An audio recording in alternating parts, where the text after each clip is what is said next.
I actually thought that my spiritual awakening would free me from the heaviness that I had been feeling my entire life.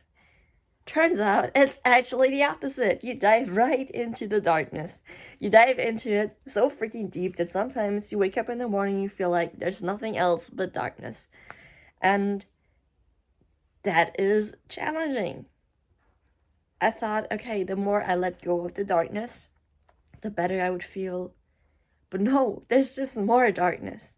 There's more darkness underneath. Like everything that's stored in your subconscious, not just from this lifetime, but literally from your soul, from your ancestors. There's the stuff that wants to be looked at, and it will not take a break until it has risen to the surface and is being felt. And what I always say about this, the better you feel, the worse you feel. So I'm actually in a quite secure place in my life right now. I have a job, I have friends, I have a good relationship with my family.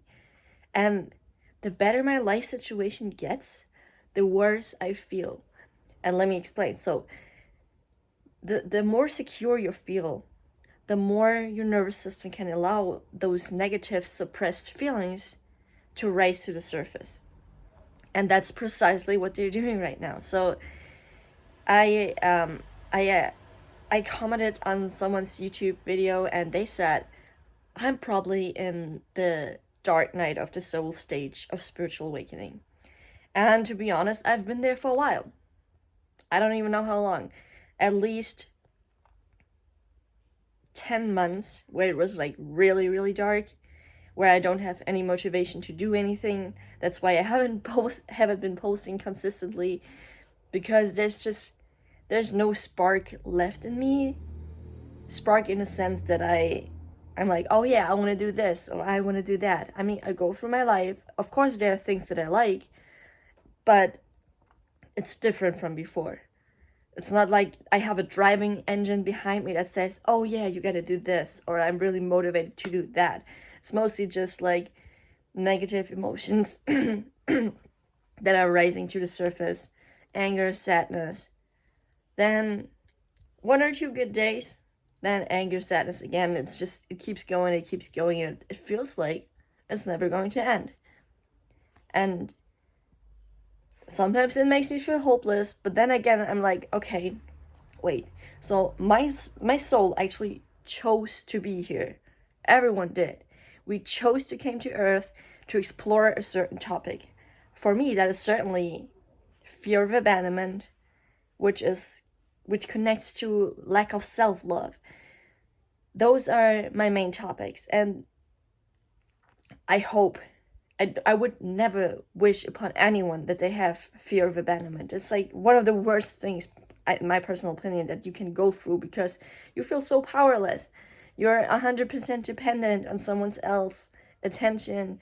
And anyways, that's a different topic, but I do not believe from my heart that we came here to just struggle all over again.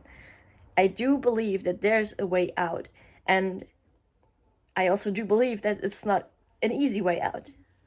Like, all of the pain that has been accumulated eons ago wants to be felt, and I feel like the way of getting out of this is going through it. And I feel like there's no other way, unfortunately. I cannot run from this pain. I cannot numb myself. I cannot exit this experience, because I do believe in reincarnation, so it will probably just be the same in my next life, unless I do the work in this life. So I told myself, okay, hey, I will not judge the pain. I will not judge those negative feelings. I will just allow them to be and let them be expressed. And what makes it really hard is that the energies coming up they're like an overlay over reality.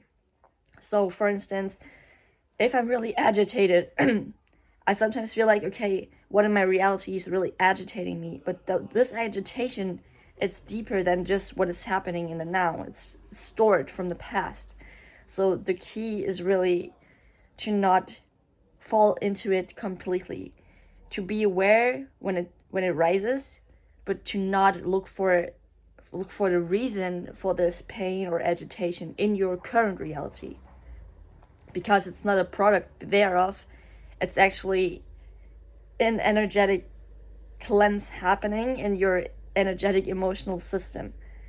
So yeah, that's where I'm at right now, and I'm trying my best, and see you.